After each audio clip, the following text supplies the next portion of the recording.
Hello, I'm Ewan and I'm going to read you Robert Burns's Address to a Haggis.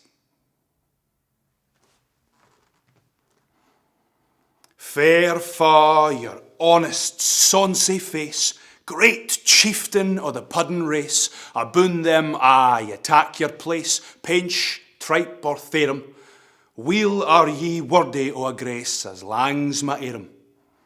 The groaning trencher there ye fill, your hurdies like a distant hill, your pin would help to mend a mill in time o' need, while through your pores the dews distill like amber bead.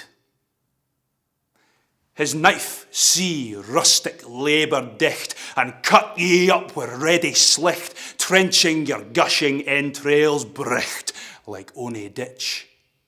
And then, what a glorious sicht, warm reeking, rich. Then horn for horn they stretch and strive, deal tack the hinmost on they drive, till their wheel swallowed kites belive are bent like drums.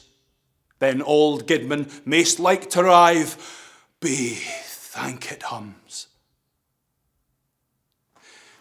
Is there that hour his French ragout, or olio that would staw a sou, or fricassee would mak her spew wi' perfect scunner, look down wi' sneer and scornfu' view on sic a dinner?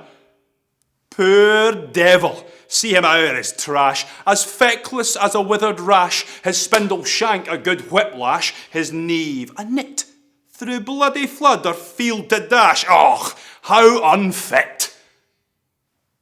But mark the rustic haggis fed, the trembling earth resounds his tread, clapping his wally neve a blade, he'll mak it whistle, and legs and arms and heads will sned like taps o' thistle.